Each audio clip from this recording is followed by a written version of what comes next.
प्रभु, आपने पुत्र बन के अपने दिए हुए वचन को निभाया और तत्पश्चात पूतना का वध कर दिया। किंतु प्रभु, कंस आपकी इस लीला को कभी समझ नहीं पाया। इसी उद्देश्य से तो आपने अपना ये भेद स्वयं से भी छिपाया था, और इसीलिए कंस भी कभी ये भेद नहीं जान पाया कि माता देवकी के और महाराज वासुदेव के 8वें पुत्र आप ही हैं। गुरुदेव, यदि कंस ये भी नहीं जानता तो बार बार वृंदावन में असुर क्यों भेजता है? प्रभु, ये भी आप ही की लीला थी। कंस आपको ढूंढने के लिए और अपने जीवन की सबसे बड़ी बाधा का अंत करने के लिए लगातार असुर भेजता रहा, और आप एक और उसके भेजे हुए असुरों का अंत करके इस संसार में फैली अधर्म की शाखाएं काटते रहे और दूसरी ओर अपने भक्तों का उद्धार करते रहे।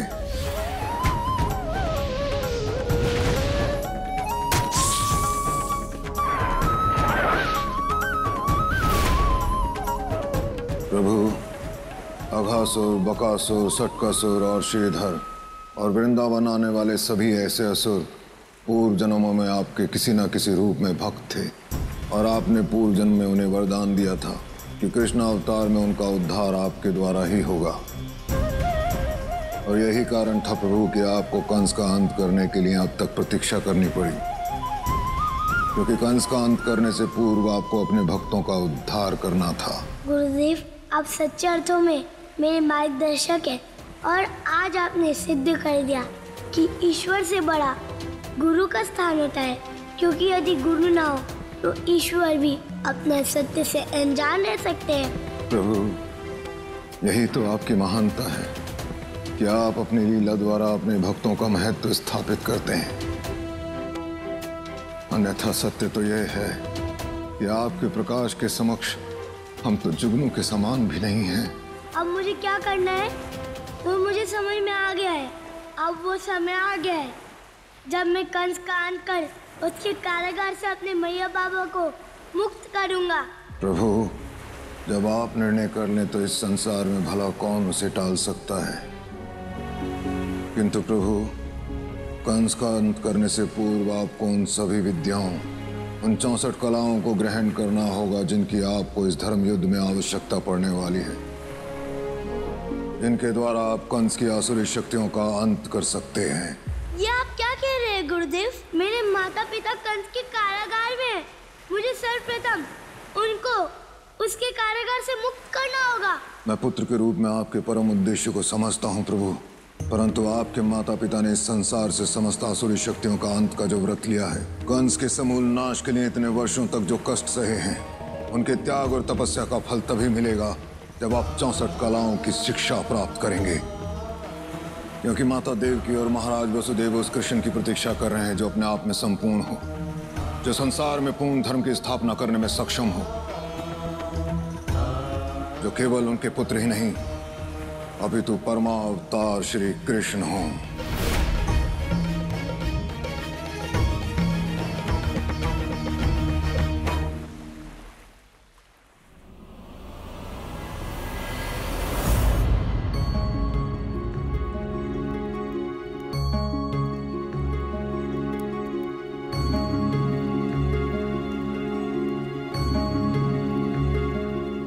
आज संपूर्ण संसार रंगों का त्योहार मना रहा है,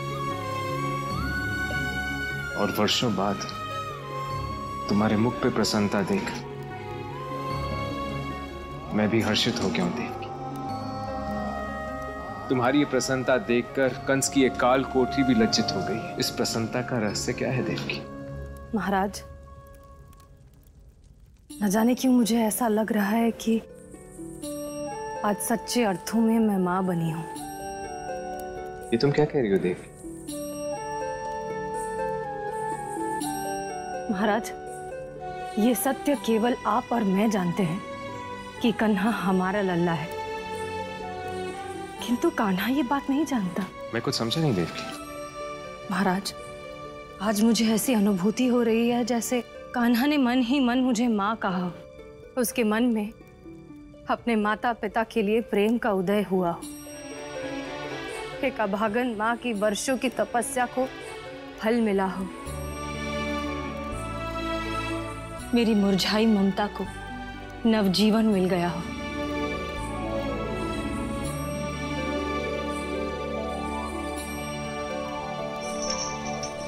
वासुदेव जी, भोजन आ गया है, ले लीजिए।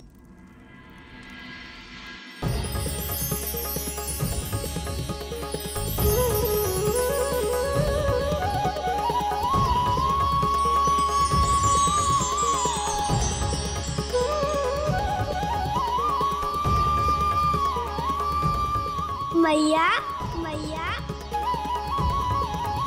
लल्ला,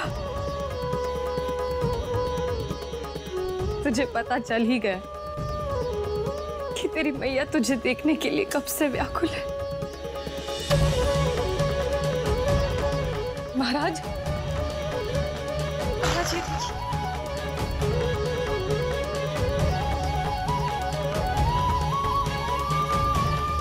देवकी, ये तो वही मोरपंख है जो तुमने अपने लल्ला के लिए धारण किया था। तुम हमेशा से कहती थी कि जब तुम्हारा लल्ला पैदा होगा तो तुम उसके मस्तक पर इसे लगाओगी। हाँ महाराज, ये वही मोरपंख है। तुम सत्य कहती हो देवकी। कान्हा को इस बात का ज्ञात हो गया कि हम ही उसके माता पिता हैं, और ये मोरपंख हमारे पुत्र के प्रेम का चिन्ह है। आप ठीक कह रहे। लल्ला, तुम तक मेरी ममता तो पहुंच गई कि तो तुम कब आओगे। तुम्हारी मैया तुम्हें देखने के लिए पलके बिछाए बैठी।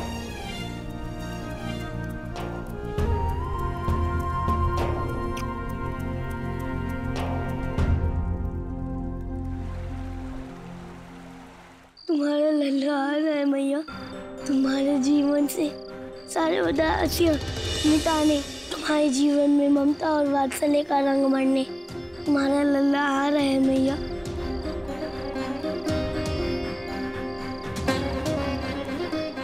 अरे लल्ला, इतनी संध्या हो गई, अभी तू कहाँ जा रहा है? मैया, बहुत समय नष्ट हो चुका है, अब मैं और समय नष्ट नहीं कर सकता। लल्ला, लल्ला सुन तो। ये लल्ला भी ना बिल्कुल बात नहीं सुनता।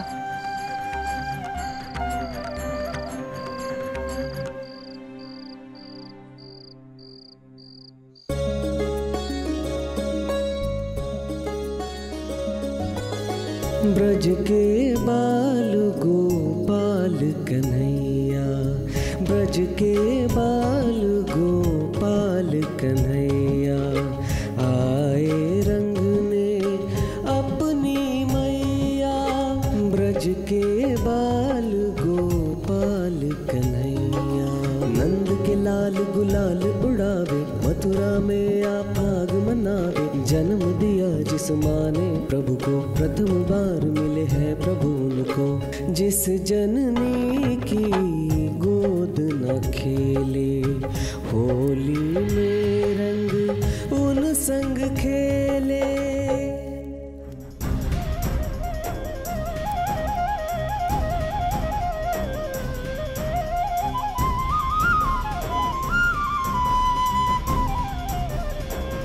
मैया, तुम धन्य हो। तुमने अपनी संतान से मिलने के लिए ही नहीं, अभी तो इस संसार से अधर्म मिटाने के लिए अपने पुत्र से ये बिछोड़ सह रही हो। तुम्हारा सत्य जानने के बाद मैंने तुम्हें मुक्त कराने से अपने आप को कैसे रोका है, ये मैं ही जानता हूँ।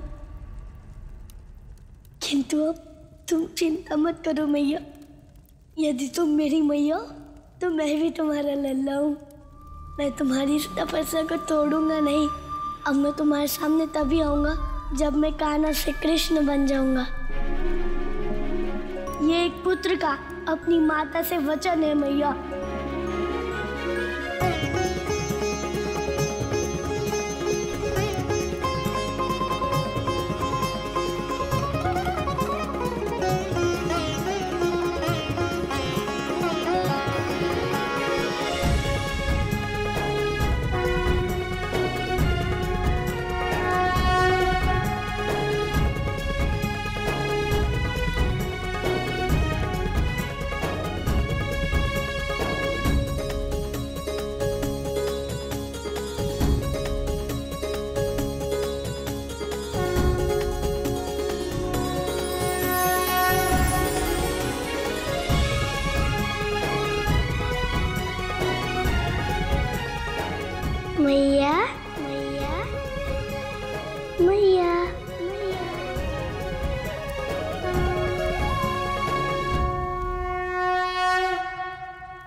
देवकी, तुम किसे पुकार रही हो? महाराज, मेरा लल्ला है था क्या यहाँ? देवकी, ये तुम्हारी ममता है जिस वजह से तुम्हें ऐसा भ्रम हो रहा है। किंतु तुम्हारे मुख पर ये रंग,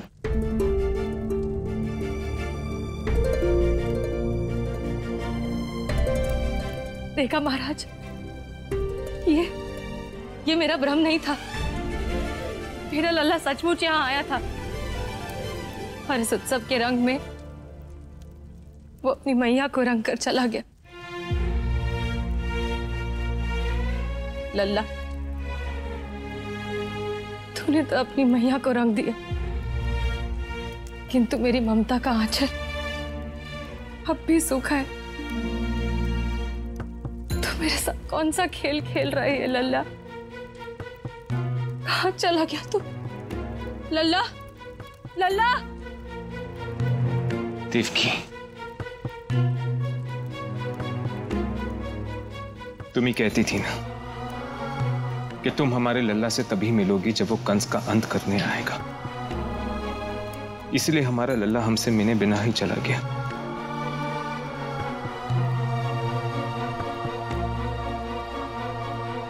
किंतु ये एक संकेत है देवकी कि उसने हमारी पुकार सुन ली है और वो शीघ्र ही कंस का अंत करेगा और हमें अवश्य मिलने आएगा। आप सही कह रहे महाराज। बुराई के अंत के बाद ही होली का उत्सव मनाया जाता है। हमारा लल्ला हमें इस अवसर पर यह उपहार देकर गया है।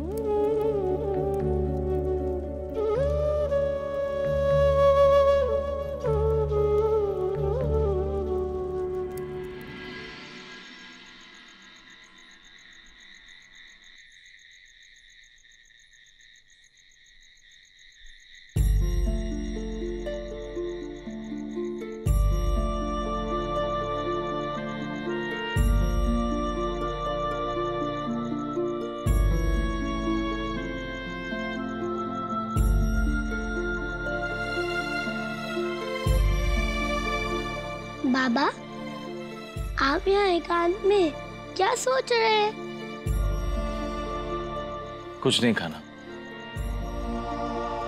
आकाश में उस चंद्रमा को देख रहा। वो चंद्रमा पूरे आकाश में कैसे अकेला है।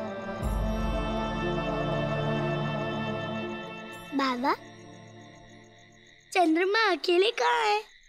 वो तो हमारे वृंदावन की होली देखकर प्रसन्न हो रहे हैं और चारों ओर अपनी हंसी भी बिखेर रहे हैं और आप यहाँ उदास बैठे हुए। बात क्या है बाबा? मेरी बात छोड़ो, तुम अपनी बताओ, कैसी रही तुम्हारी होली? अब तक की सबसे अच्छी होली रही बाबा। मैंने अपने सारे प्रियजनों को रंग लगाया। अच्छा किया। आओ बैठो, मुझे तुमसे कुछ बात करनी है। हाँ हाँ बाबा, मुझे भी आपसे बहुत सारी बातें करनी है। तुम केवल रंगों से ही खेलते रहे या कुछ खाया भी? आज तो आप मैया की तरह बातें कर रहे हैं। क्या बात है बाबा? कुछ नहीं खाना, बस वृंदावन वासियों की समस्या हल करने में मुझे समय ही नहीं मिल पाता कि मैं तुम्हें थोड़ा सा समय दे पाऊं। कान्हा, मैं तुमसे एक बात पूछूं?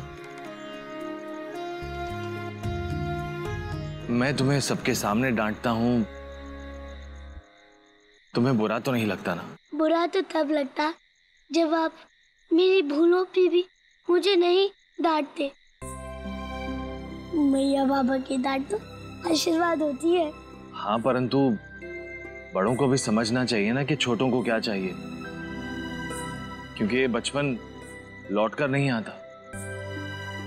तुम एक काम करो, कल से तुम्हारे मन में जो आए तुम वही करना, क्योंकि यदि तुम प्रसन्न रहोगे तो मैं भी प्रसन्न रहूंगा ना। बाबा, ये आप कैसी बातें कर रहे हैं? मुझसे सौभाग्यशाली पुत्र तो इस पूरे संसार में नहीं होगा।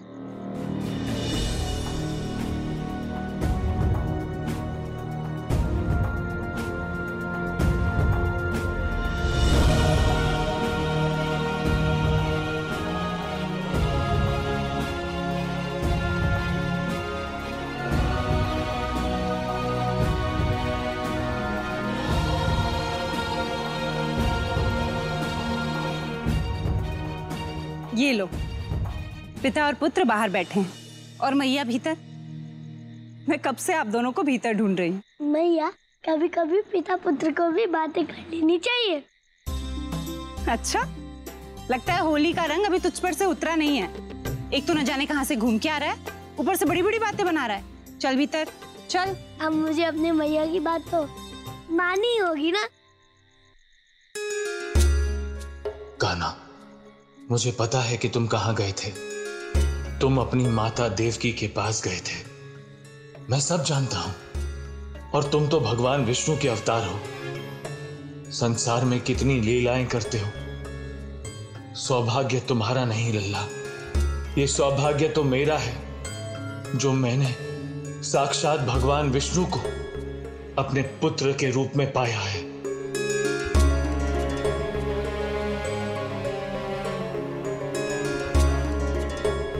कान्हा, मैं तो पिता हूं, तुम्हारे वियोग को सह लूंगा, परंतु तुम्हारी मैया तुम्हारे वियोग को न जाने कैसे सह पाएगी। बस यही चिंता मुझे दिन रात खाई जा रही है। नारायण नारायण। प्रभु, नंद बाबा सत्य कह रहे हैं। मैया यशोदा का जीवन ही कान्हा है। कान्हा के बिना मैया यशोदा ना तो कुछ सोच सकती और ना ही समझ सकती। प्रभु, यदि कान्हा नहीं तो मैया यशोदा नहीं। प्रभु, क्या होगा मैया यशोदा का जब कान्हा उन्हें छोड़कर चले जाएंगे? कैसे वो सत्य स्वीकार करेंगी कि कान्हा उनके नहीं अपितु माता देवकी के पुत्र हैं? देव ऋषि, आपकी चिंता उचित है। मैया यशोदा कदापि सत्य को स्वीकार नहीं कर पाएंगी, और जब एक मां का हृदय रोता है तो संपूर्ण संसार भी उनके दुख भर को सहन नहीं कर पाता।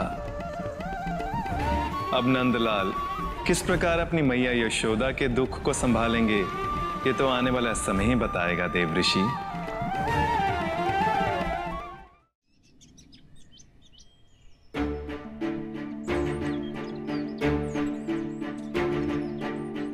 नंद बाबा, मैं तो आपको एक बात बताना ही भूल गया।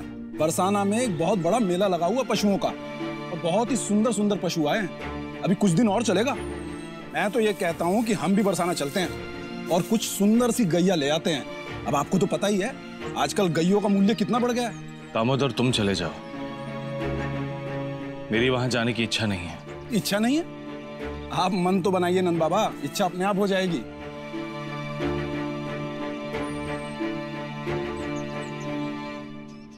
नंद जी, मैं कल से आपको देख रही हूँ, आप बहुत चिंतित दिखाई दे रहे हैं। बात क्या है नंद जी? यशोदा, मैं चिंतित नहीं हूं। भला मुझे क्या चिंता हो सकती है? नंद जी, यदि आप बताएंगे नहीं तो मैं कैसे समझूंगी? आप मुझे बताइए, हो सकता है हम दोनों मिलकर इस समस्या का कोई समाधान निकाल सकें। यशोदा, मैंने तुमसे कहा ना कि वो... नंदरानी, मैं बताता हूँ नंद जी की चिंता का कारण।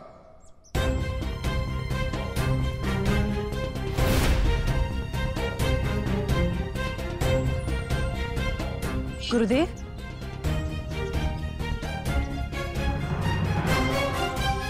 प्रणाम गुरुदेव। गुरुदेव, कल से नंद जी जब से आपके आश्रम से लौटे हैं बहुत चिंतित दिखाई दे रहे हैं। पूछने पे कुछ बताते ही नहीं, क्या बात है गुरुदेव? नंदरानी, तो क्या नंद जी ने आपको इस विषय में कुछ नहीं बताया? गुरुदेव, कुछ बताने के लिए है ही नहीं तो... नंद, एक माता से इतना बड़ा सत्य नहीं छिपाना चाहिए। माता? अर्थात बात मेरे लल्ला की है। गुरुदेव, मेरे लल्ला का ऐसा कौन सा सत्य है जो आप सब मुझसे छुपा रहे हैं? बताइए ना गुरुदेव। वह सत्य यह है नंदरानी कि अब आपके कान्हा को आपको छोड़कर जाना होगा।